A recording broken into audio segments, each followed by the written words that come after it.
నేనేమంటానంటే ఇప్పుడు మన మిత్రులు చెప్పినట్టు ఉత్తరాది ఏదైతే వాళ్ళు ఉన్నారో 80 సీట్లతోని యూపీ ఉన్నది, 48, 42, 40 సీట్లతో వాళ్ళు ఉన్నారు. అంటే మనం చెప్పుకున్నట్టుగా మన రాష్ట్రానికి సంబంధించిన మన దేశానికి సంబంధించి ఎక్కువ శాతం వీళ్ళే మొత్తం కంప్లీట్గా డామినేట్ ఉన్నారు.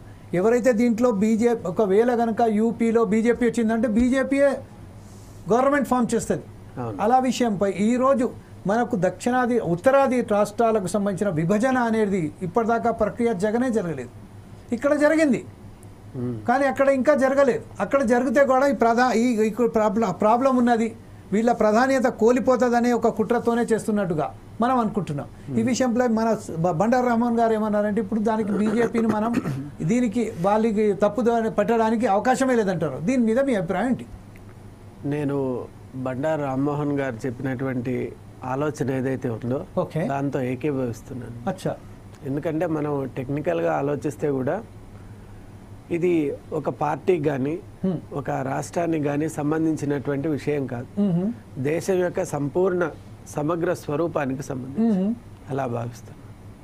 నేను దానికి ఒక విషయం ఏంటంటే బీజేపీ కాదు కానీ హిందీ డామినేటెడ్ ఏరియాస్ ఏదైతే ఉన్నదో హిందీ డామినేటెడ్ ఏరియాస్ను మీరు దాన్ని ఒకసారి మీరు గమనించవచ్చు కదా ఈ విషయంలో.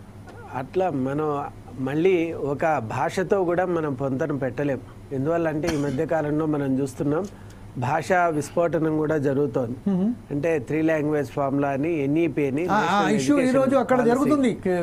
ఇప్పుడు కన్కరెంట్ గా 2 ఇష్యూస్ మీద కూడా అక్కడ ఫోకస్ జరుగుతున్నటువంటి నేపథ్యంలో మనం ఆ విషయం కూడా మాట్లాడుకోవాలి.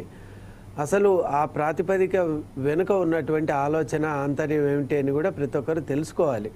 ఎందుకంటే ఇక్కడ మనం ఒక లాంగ్వేజ్ని ఇంప్లిమెంట్ చేయటం వల్ల వచ్చినటువంటి భయం ఏంటి, దానివల్ల మన మదర్ టంగ్ ఏదైతే ఉందో మనకు ప్రివలెంట్ లాంగ్వేజెస్ ఏమన్నా ఉన్నాయో అవి అంతరించిపోయే అవకాశం ఉందా, లేక ఇది దాన్ని ఓవర్ రైడ్ చేసేటువంటి అవకాశం ఉందా, ఓవర్ పవర్ చేసేటువంటి అవకాశం ఉందా అనేటువంటి విషయాలు నిజంగా చెప్పాలి అంటే చాలా సూక్ష్మమైన అంశాలు.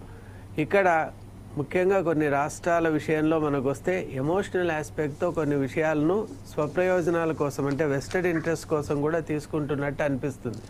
ఒకవైపు ఏమో డీలిమిటేషన్ వల్ల ఫెడరలిజం కోల్పోతున్నాము అని అంటారు, ఇంకోవైపు నేషనల్ లాంగ్వేజ్ అయినటువంటి హిందీ విషయంలోనేమో they are giving opposite voice. అంటే వాళ్ళ స్టాండ్ విషయంలో కూడా క్లారిటీ లేదు అని అనిపిస్తుంది. కాబట్టి మనం ఎవరిని కూడా తప్పు పట్టడం లేదు. మనకు ఒక విషయంలో కనుక ఏదైనా ఆలోచన ఉంటే దాన్ని బాహాటంగా అందరి ముందు కూర్చొని చర్చించుకోవడం అనేది ఫెడరలిజంలో ఉన్నటువంటి ఒక మంచి పద్ధతి.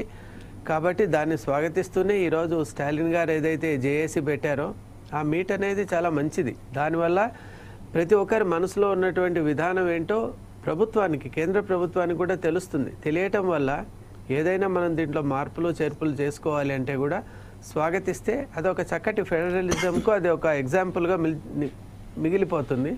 అలాగే లాంగ్వేజ్ విషయంలో కూడా ఇప్పుడు ఎవరైతే కలుస్తున్నారో వాళ్ళందరూ వాళ్ళ ఆక్షేపణలు ఏంటి అనేది ముందుగా తెలియచేయాలి.